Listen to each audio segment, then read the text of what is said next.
ڕێز و سڵاوەوە گوێگران و بینەرانی خۆشەویستی تەلەڤیزیۆنی کۆمەڵە لەگەڵتاندام بۆ پێشکەشکردنی گەشتیاوەڵەکانی ئەمڕۆی ڕۆژی هەینی سەرتاش بە سەردێڕی چەند هەواڵەیەک دەست پێ دەکەین.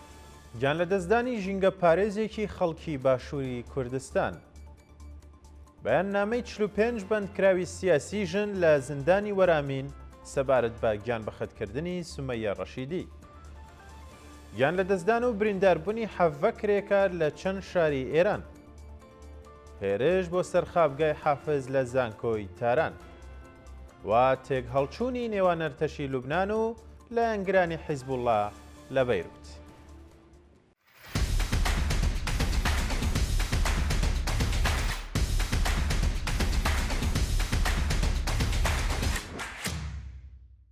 گواستنەوەی درەخشان ڕەحیمی بۆ بەندی ژنانی زیندانی سنە.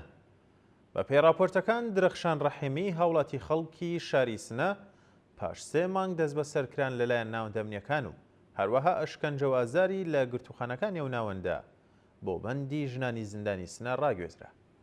ناوبراو لە کاتی دەست بە سەرکردنیدا لە مافی دەستڕاگەیشتن بە دەرمان و پارێزەر و هەروەها پەیوەندیگرتنیش لەگەڵ بنەماڵەکەی بێبەش کرابوو. لەژێر ئەشکەنجە و لێپرسینەوەی هێزەمنیەکانی ڕژێمدا زیانێکی زۆری جەستەی و دەرونی بەرکەوتووە. شایانی باسە ئەو هاوڵاتیە هاوکات لەگەڵ دەستپێکردنی شەڕی 12 ڕۆژەی نێوان ئێران و ئیسرائیل دەست بەسەر کراوە و تۆمەتی هاوکاری لەگەڵ ناوەندە ئەمنیەکانی ئیسرائیل خراوەتە پاڵی. گیان لە دەستدانی ژینگە پارێزێکی خەڵکی باشووری کوردستان. ئالان عەلی تەمەن 25 ساڵ و خەڵکی ناوچەی پێنجوێنی باشووری کوردستان بەهۆی برینداربوونی لە چالاکی گوژاندنەوەی ئاگرەکانی ئەو ناوچەیە گیانی لەدەستدا. ناوبراو ڕێکەوتی شەشی خەرمانانی ئەم ساڵ بەهۆی ئاگرگرتنی دارستانەکانی ناوچەی پێنجوێن لە باشووری کوردستان چوو بۆ ئەو ناوچەیە و وەکو کەسێکی خۆبەخش بەشداری لە هەڵمەتی کوژانەوەی ئاگرەکەدا کردهبوو. بەڵام لە کاتی چالاکیەکانیدا بەداخەوە کە بەشێکی زۆر لە جەستەی لە ئاگرەکەدا دەسووتێت و پاشان بەهۆی سەختی برینەکانی ڕەوانەی نەخۆشخانە دەکرێت. ئەو هاوڵاتیە ڕۆژی ڕابردوو سەرەڕای هەموو هەوڵەکانی یان هەوڵی پزیشکان بەهۆی سەختی برینەکانی و دوای ماوەیەکی زۆر لە نەخۆشخانە بەداخەوە گیانی بەخت کرد. شانی باسە لە ئەو ڕووداوەدا هاوڵاتیەکی دیکەش بریندار ببوو کە ئەویش تاوەکو ئێستا دۆخی تەندروستی لە خراپیدا. کۆبنەوەی ناڕزایەتی خەڵکی گوندی تەحلاف دژ بە گواستنەوەی ئاو بۆ زاهیدان. ڕۆژی پێنجشەمە 3 خەرمانان کۆمەڵێک لە خەڵکی گوندی تەحلاف سەر بە شارستانی میرجاوە دژ بە گواستنەوەی ئاوی ئەو ناوچەیە بۆ زاهیدان کۆبوونەوە. بە وتەی ناڕازیان ڕژێمی کۆماری ئیسلامی بە داخستنی ناوچە سنووریەکانی سیستان و بەلوچستان گوشارێکی زۆری ئابووری خستوەتە سەر خەڵکی و هەروەها بە گواستنەوەی ئاوی ئەو ناوچەیە دەرفەتی جووتیاری و ئاژەڵداری خەڵک لەناو دەبات. خەڵکی ناڕازی ئاماژە بەوە دەکەن کە گواستنەوەی ئاوی تەحلاف بۆ زاهیدان سەرچاوە ئاویەکان لەناو دەبات و خوازیاری بەکردەوە دەرناچنی ئەم گەڵاڵەیە بوون. بەیاننامەی 45 بەندکراوی سیاسی ژن لە زیندانی وەرامین سەبارەت بە گیان بەخەتکردنی سومەیە ڕەشیدی. ڕۆژی ڕابردوو 45 بەندکراوی سیاسی ژنی ڕاگیراو لە زیندانی قەرچەکی وەرامین بە بڵاوکردنەوەی بەیاننامەیەک دژ بە بایەخنەدانی بەرپرسانی ڕژیمی کۆماری ئیسلامی بە تەندروستی و گیانی زیندانیان ناڕەزایەتیان دەربڕی. بەندکراوانی ژن لە بەیاننامەکەدا ئاماژە بەوە دەکەن کە سومەیە ڕەشیدی بەندکراوی سیاسی ڕاگیراو لە ئەو زیندانە لە سەرەتای دەست بە سەرکرانی و هێنانی بۆ بەندیخانەیە تووشی نەخۆشی سەرا بووە. بەڵام بەهۆی کەم تەرخەمی و بایەخنەدانی بەرپرسانی زیندانیش و ڕژێمی کۆماری ئیسلامی ڕۆژ بە ڕۆژ دۆخی تەندروستی و هاوڵاتیە خراپتر دەبوو. شایانی باسە سەرەڕای ئاگاداربوونی پزیشکانی زیندان لە نەخۆشیەکەی ئەو هاوڵاتیەش هەوڵدانێک بەمەبەستی گواستنەوەی بۆ نەخۆشخانە نەکراوە. لە بەردەوامی یان لە درێژەی بەیاننامەکەدا ئاماژە بۆ کراوە کە ئەو بەندکراوە تا دوایین ڕۆژەکانی ژیانی بە شوێن وەدەستهێنانی بارمتەی 3 ملیاردی بوو کە دەستگای قەزای ڕژیم کردبووە مەرج لەسەری بۆ ئازادکردنی.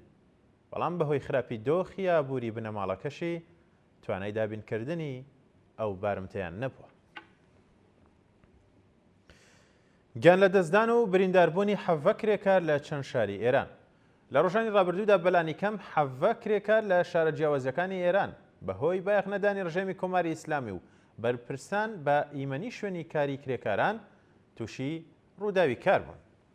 بە پێڕاپۆرتەکان ڕۆژی چوارشەمە 2 خەرمانان بەهۆی دزەکردنی گازی ئامۆنیاک لە شیرکەتێکی تۆنماسی لە کەناراوەکانی بەندەر عەباس 13 کرێکاری شاخەڵ لە ئەو وەحدە ژاراوی بوون و ڕەوانەی نەخۆشخانەکران. هاوکات کرێکارێکی بیناسازی لە شارۆچکەی قەلعە ئەمیری بەهارستانی تاران بەهۆی کەوتنە خوارەوەی لە بەرزاییەوە گیانی لەدەستە. هەروەها کرێکارێک لە عنبەرابادی کرمان لە کاتی هەڵکەندنی بیری ئاو بەهۆی گازگرتووی لە قوڵایی 6 مەتریدا گرفتار بوو و 2 کەس لە خەڵکی ئەو ناوچەیە کاتێک هەوڵیاندا ئەو کرێکارە ڕزگار بکەن ئەو 2 کەسەش گرفتار بوون و لە ئەنجامدا بەداخەوە هەر 3 کەس بەهۆی گازگرتووی گیانیان لەدەستە. هێرش بۆ سەر خابگای حافز لە زانکۆی تاران.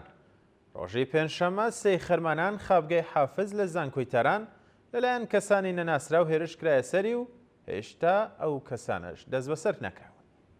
بەوتەی خوێندکاران ئەو زانکۆیە ئەمساڵ هاوکات لەگەڵ دەستپێکردنی وەرزی نوێی خوێندن هاتوچۆی شەوانەی کەسانی نەناسرا و کۆبنەوەی کەسانی تاوانبار لە دەوروبەری ئەو زانکۆیە بە ڕێژەیەکی زۆر بەرز بووەتەوە. بەڵام سەرڕای ڕاگەاندنی ئەم کێشەیە بە بەرپرسانی ئەو زانکۆیە لەلایەن بەرپرسانەوە هیچ هەوڵدانێک بۆ باشترکردنی دۆخەکە ئەنجام نەدراوە و مەترسی لەسەر گیانی خوێندکاران هەیە. شورای سنفی خابگاکانی ئەو زانکۆی ڕایگەاندووە کە ئەم کێشەیە بارەها لەلایەن خوێندکاران و شوراکانی زانکۆ بە حراست ڕاگەاندراوە. بەڵام حراسەتی زانکۆ نایەوێت دەست تێوەردانی ئەم کێشەیە بکات. تێکهەڵچوونی نێوان ئەرتەشی لوبنان و لایەنگرانی حیزبوڵڵا لە بەیروت. ڕۆژەی پێنجشەممە 3 ڕەزبەر لە مەراسمی ساڵیادی کوژرانی حەسەن نەسروڵڵا تێکهەڵچوونێک لە نێوان هێزەکانی ئەرتەشی لوبنان و لایەنگرانی حیزبوڵڵا لە لوبنان ڕوویدا. بە پێی دوایین زانیاریەکان هێزەکانی ئەرتەشی لوبنان بە مەبەستی ڕێگری لە سازبوونی گرژی واڵۆزی لە دەوروبەری شوێنی ئەو مەراسمە کۆبوونەوە. بەڵام لەلایەن لایەنگرانی حیزبوڵڵای لوبنانەوە هێرشکرایە سەر هێزەکانی ئەرتەشی لوبنان و بەو هۆیەوە تێکهەڵچوونێک لە نێوان ئەو دوو لایەنەدا ڕوویدا. بە پێی وێنانەش کە بەدەستمان گەیشتون هێزە ئەمنیەکانی لوبنان بە مەبەستی بڵاو پێکردنی کۆبنەوەی لایەنگرانی حیزبوڵڵا دەستێوەردانی دۆخەکەیان کردووە و چەند کەس دەست بەسەر کراون. بەڵە بینەران دوایین هەواڵیشمان سەبارەتە بە پێشوازی ئەمریکا لە ڕێکەوتنی هەولێر و بەغدا بۆ دەستپێکردنەوەی هەناردەی نەوت. پێنجشەممە 3 ڕەزبەری 1404 هەتاوی مارکۆ ڕۆبیۆ وەزیری دەرەوەی ئەمریکا لە لاپەڕەی تۆڕە کۆمەڵایەتیەکانی کەسنووسیوێتی پێشوازی لە ڕێکەوتنی نێوان حکوومەتی هەرێمی کوردستان و عێراق و کۆمپانیا نەوتیەکان بۆ دووبارە دەستپێکردنەوەی هەناردەی نەوت دەکەم. لە پەیامەکەی وەزیری دەرەوەی ئەمریکا داهاتوە ڕێکەوتنەکە بەدەست پێشخەری ئەمریکا کراوە. هەروەها سوودی دەبێت بۆ هەردوو وڵاتی ئەمریکا و عێراق. ڕۆژی یەکشەممە بورن ڕۆژی پێنجشەممە وەزارەتی نەوتی فیدراڵ لە ڕاگەندراوێکدا ئاماژەی بەوە کرد کە لەگەڵ وەزارەتی سامانە سروشتیەکان و کۆمپانیا نەوتیەکان بە مەبەستی دووبارە هەناردەکردنەوەی نەوتی هەرێمی کوردستان لە ڕێگەی بەندەری جیهانی تورکیاوە ڕێککەوتون. وەزارەتەکە میکانیزمی هەناردەکردنەوەی نەوتی ڕوون کردەوە و باسی لەوە کرد کە تەواوی نەوتی هەرێم ڕادەستی کۆمپانیای سۆمۆ دەکرێت. کۆمپانیاکەش لە ڕێگەی بەندەری جیهانیەوە هەناردەی بازاڕەکانی جیهانی دەکات. هەروەها حکوومەتی هەرێمی کوردستان پێش لە هەناردەکرانی نەوت بۆ بازاڕەکانی جیهان پێداویستیە نەوتیەکانی لە داهاتە نەوتیەکان دابین دەکات. بینەرانی خۆشەویست گەشتیاوەڵەکانم پێشکەشکردن کات و ساتێکی خۆش بۆ هەموو لایەکتان.